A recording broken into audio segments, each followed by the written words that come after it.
होटलों में ठहरने का अपना एक अलग ही अनुभव होता है ना? लेकिन कभी आपने सोचा है कि हर होटल के कुछ अजीबोगरीब कमरे क्यों होते हैं? आज हम आपको जिस कमरे की कहानी सुनाने जा रहे हैं वह है कमरा नंबर 718। यह कहानी एक छोटे पहाड़ी शहर के होटल की है। इस होटल का नाम था ब्लू रेज रिजॉर्ट।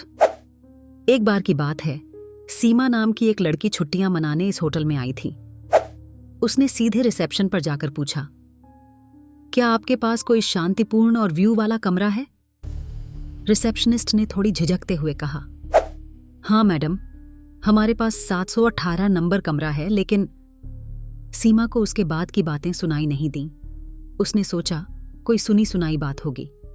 कमरा बुक किया और उस तरफ चल दी। कमरे के पास पहुंचते ही उसे एक अजीब सा एहसास हुआ, जैसे कोई उसे देख रहा हो।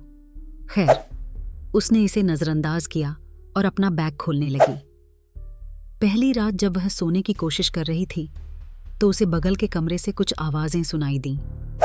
लेकिन याद रहे, उसका कोई पड़ोसी उस रात होटल में नहीं था। जैसे जैसे रात बढ़ती गई, आवाजें और तेज होती गईं। कभी हंसी, कभी रोने की सनसनीखेज आवाजें।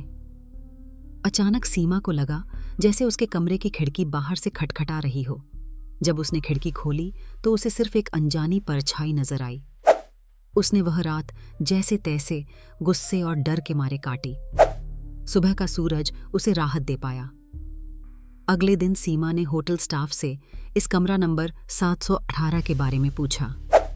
पता चला यहाँ कई साल पहले एक परिवार ठहरा था। रात को एक बड़ा हादसा हुआ था और उस परिवार की मौत हो गई थी। तब से यह कमरा बदनाम हो चुका था। इसे बंद करने की कोशिश की गई, लेकिन कुछ भी मददगार साबित नहीं हुआ। कमरा किसी न किसी तरीके से खुद ब खुद फिर से खुल जाता। सीमा ने होटल छोड़ दिया, लेकिन वह अनुभव उसकी जिंदगी का हिस्सा बन गया। क्या आप कभी ऐसे कमरे में नाराजगी से गुजरे हैं जो रूहानी किस्से बताए? कभी ना कभी हमें उन कहानियों की हकीकत जानने की कोशिश करनी चाहिए। अगली बार जब आप किसी होटल में ठहरे और 718 नंबर का कमरा दिखे तो याद रखिए, हर कहानी के पीछे कुछ सच होता है।